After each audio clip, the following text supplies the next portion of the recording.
Hello everyone. As a 3D artist and photographer, I've been on the lookout for a worthy upgrade of my Dell U2410 monitor from 2009, as I thought the screen size was starting to feel a wee bit too small for me. So after looking around, I came across the Dell U3219Q, and the little feedback I read from private people who bought this monitor were all pointing out that it came with obvious light bleeding, but giving it claims to come with good color production quality for people who does content creation with its factory calibration of 99 sRGB and with its 95 DCI-P3 and 99 RC and 709 color coverage. It managed to keep my curiosity. On top of that, it comes with the latest features such as USB-C connectivity and power delivery as well. Given the gorgeous design and thin bezel, I was personally hoping that the light bleeding was just a rare occurrence, so I pulled the trigger and ordered the Dell U3219Q.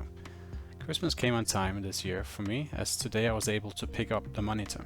By the time of this video recording, reviews of this monitor has been surprisingly scarce, which made it a bit of a gamble for me when I decided to order it. So to avoid people getting into the same situation as me, I thought I'd share my experience to better help people judge whether this is a worthy of a buy for the 868 euros that it cost here in Europe. I thought I'd share a few comparison pictures between my age-old Dell U2410 and the ISO Full HD screen attached to my Dell laptop, which is a Dell 9560. While talking my way through the pictures, and you can judge by yourself whether you agree. So here goes. As you can see, it's a monitor with beautiful proportions in terms of sharp edges, thin bezels that overall gives a very Scandinavian minimalistic look. And given I'm Scandinavian, I of course love the design. The stand that is holding the monitor is heavy and really feels like very high build quality. Comparing the Dell U3219Q with my old Dell U2410, you can see how slim and neat it looks.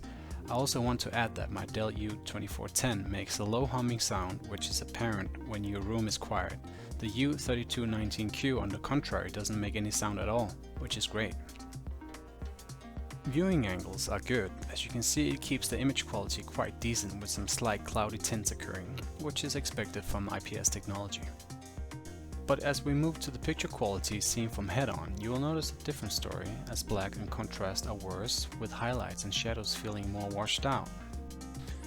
With a total black screen on the Dell U3219Q, you can see the light bleeding occurring, especially from the bottom bezel. Here the sharp ISO display from my Dell 9560 year 2017 laptop takes the first place, followed closely by my Dell U2410. Here I put one of my 3D videos up that I created as a comparison. The weakness of the U3219Q becomes apparent. The picture has an overall slight green washed out tint to the whole picture, lacking the contrast which the 10-year-old Dell U2410 monitor does a lot better, along with the sharp ISO display, which I again think takes the first place in terms of black levels, contrast and color precision. When you start looking at more complex or messy images, the lack of contrast and light bleed might for some people become less noticeable. And when viewing bright images, I'm hardly noticing any screen uniformity, which is good. Personally, I'm disappointed that 10 years after the Dell U2410 was released, Dell is selling monitors that are a lot more expensive than what I paid for the U2410 back in the days, yet the image quality is much worse. 10 years. Has IPS screen quality really not improved over a 10-year period? Instead, it hasn't gotten worse. I don't understand what Dell is thinking here, even marketing it as a high image quality monitor with great deep contrast and great color precision, when in reality the contrast is awful, making it just an average office monitor at most, and for 868 euros, that's a very expensive office monitor.